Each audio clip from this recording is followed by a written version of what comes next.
I've been real estate investing since 2006, and I've been an entrepreneur all my life. I've never had a job, and I have my black belt in finding off-market properties, negotiating, seller financing, where I step into the seller's shoes and just take over their mortgages, okay?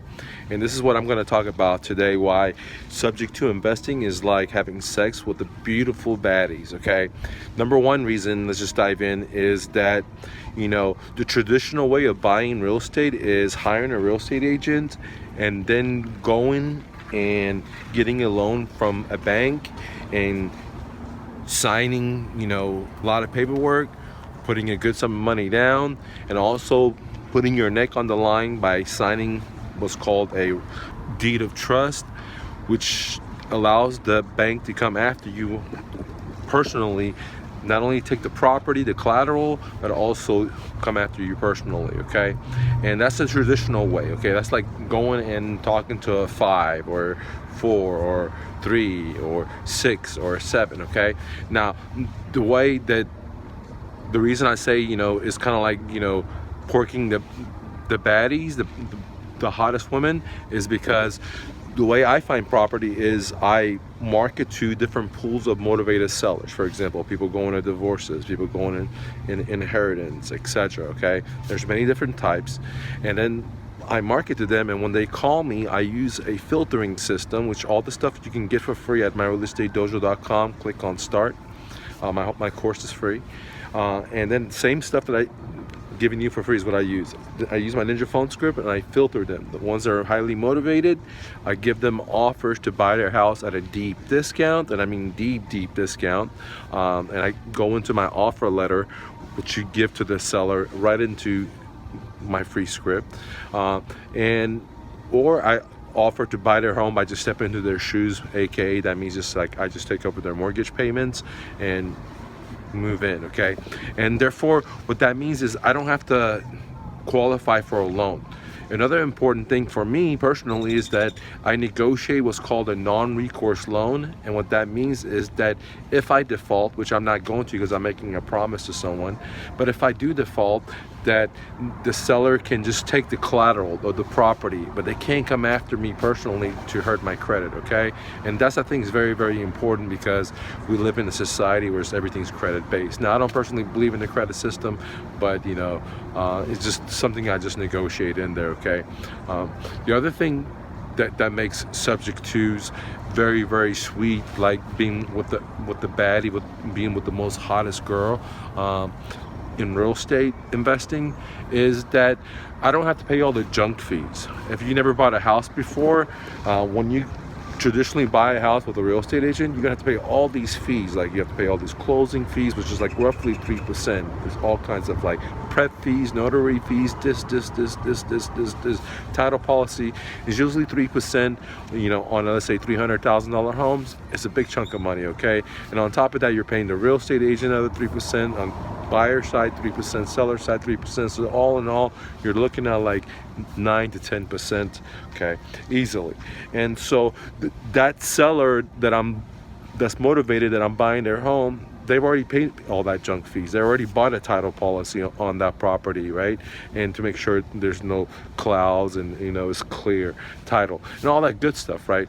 The other reason I really love about, you know, subject to investing, and what I say is like being with the hottest woman, is because, you know, they're very rare to find. It takes talent, and again, I give it to you totally for free at myrealestatedojo.com. Click on start and get all my course for free.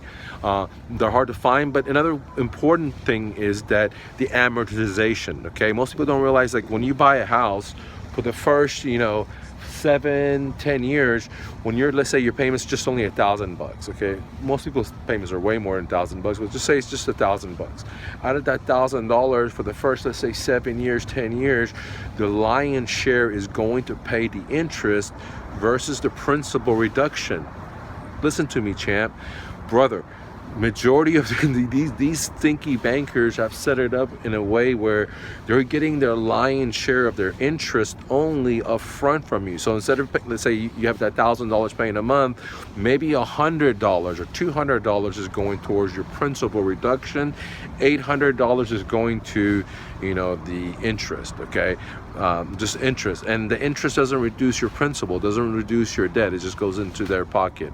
So after a certain amount of time, then you'll have an equal spread, and then you eventually pay more principal than interest. But these stinky bankers have you paying all the interest in the front, which is called amortization.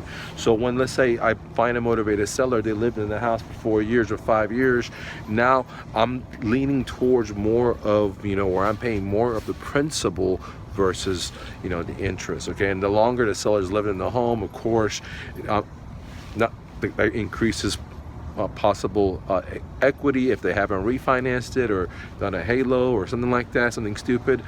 But the debt balance, payment, the amortization is more in my favor. So this is what I'm saying, like, guys, finding subject twos is extremely rare because most people don't know how to negotiate that. And you're lucky because I'm Mike with Mr. No Fluff with my real estate dojo, and I got my black belt in subject to. How did I get into real estate, guys? I owned a moving company for 15 years, and I saw the crash coming. How did I see the crash coming, you may ask? I was just a mover. I'm a refugee to America. Many people were using my company and moving to these beautiful homes back in 2006 fourth quarter, 2007, 2008, and they couldn't afford to pay their tabs, okay, on their moves, just $1,000 moves. I knew something was up, I don't know, because I wasn't that smart, but the guy upstairs said, get into real estate. He put a little insight in me, and I went with it, okay? I listened to my heart. All right, so and I didn't know anything about real estate. I didn't know how to close deals. I didn't know about title, contract, nothing, absolutely zero. I didn't even own a home at that time. I owned these businesses, and I own a moving company, I should say, and I didn't know anything about it. And so I started like marketing, because that's the most important thing, is to find a deal, is to market. And the reason I knew that is because when I started my moving company, I didn't run out there to go buy all the equipment like the moving trucks. What I first did is create a website, and I started marketing it through SEO, search engine optimization. And this is like in the early 90s. And leads came in like crazy. I mean, like so many leads all over America. And this is at the dial-up age. Most people didn't have internet, only the rich people, and it was just like making moves and huge moves, and man, it was just crazy times because so many people were on the internet, but at the same time there was not that many people on the internet. It's kind of weird, okay? But there was so many leads because no one had a website at that time, and the leads were just crazy. So anyways, guys, I created a website, I started did the marketing, and then when the leads started coming in, I sold my leads, right? And then after I sold my leads, I realized how much money these movers were making, because they were all coming back to me and just like kissing my butt, and every time I raised the price every month, they were super happy to pay it. I was just charging like $100 a month, but remember, this is the 90s, man. $100 was a lot of money. It's not like today where $1 you can't even get a potato, So anyways, guys, then I eventually went and bought my own equipment, and actually work with a moving company where I split it with them, and then then eventually saved up and got my own equipment.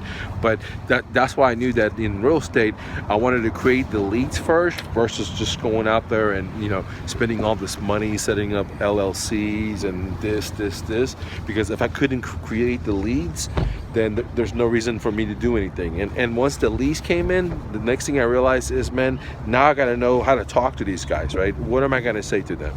What is the script? How am I going to negotiate? How am I going to structure their deals? And all this stuff, I didn't know any of this stuff, so I had to just do massive advertisement. Thank God, I had my business. I was in the 8th year of business, and I was making massive money. I had multiple locations for my moving company, and so I had the money just to crank out in marketing. I remember talking like maybe over 10,000 sellers, man. I had a real big office and was up to my knees in paperwork, all the leads, because I was just trying to find the cream of the cream, and at the same time trying to figure out what to say to sellers, what to not to say to sellers, what kind of questions to ask. Thank God I had some sales experience because I had a personal training company, in high school, and so I learned some, but I didn't understand the real estate aspect, but I had a little experience, and by thank God I figured it out, right? And then I created my system where, like, for example, my Ninja phone script where I give it to you for free. I created every question I need to ask. For example, one of the important questions you got to ask the seller is, hey, Mr. Seller, this is a beautiful home. Why do you want to sell? What's your situation? And then zip it, okay? If you want to know if they're willing to do owner financing, another beautiful question to ask the seller is, hey, Mr. Seller, well, before you even want to do that, you want to kind of get them to realize, for you to realize or filter out, when are they ready to do this transaction, right? And so one of the ways I say that to gather that information is, hey, Mr. Seller, if my cash offer worked for you and for me, when would you be ready to move out? Okay, and then I'll zip it. And if the seller says, look, I've already moved out, ding, ding, ding. If the seller says, okay, I've already boxed my shit up, I already found an apartment, I'm just waiting to sign it, ding, ding, ding. If the seller says, well, I'm not sure, I'm just shopping around, I'm just testing the waters, that is not what I'm looking for, okay? So there's so many other questions, and so you can just download it at my Real Estate Dojo totally for free, guys. Click on start, okay? There's a bunch of stuff on how to find leads, how to generate the leads, how to talk to them, how to negotiate, all that jazz, man, okay? So anyways, guys, subject to investing, it is like having sex with the hottest girls because they're very rare. And it's not because they're hard, it's just because most people don't know how to negotiate this stuff, right? They don't understand the psychological aspects of sellers. I've categorized sellers into a few different categories, and I'll share a couple of them with you. Like, one of them, what I call the deadbeat, the other one I call emotional, and the other one I call logical. And then I've gone into, how do I give an offer to a logical seller? How do I give an offer to an emotional seller? And you can download that as part of my course at myrealestatedojo.com and click on the store, my courses, or you can join my Palavun Brotherhood, where you get access to all my courses plus monthly meetings for one small fee for a lifetime access, guys, okay? So you might want to go check that out at myrealestatedojo.com. So I love subject to real estate investing because it's not like fishing where everyone else is fishing. It's not like going to the county clerk's office at the auction house. Everyone's there, dude. Like, what kind of deal can you get when everyone's bidding? It's not like going on the MLS where, what a beautiful bird, where so many people just from their home can just access it and have their agents give offer. I mean, like, you can't find deals.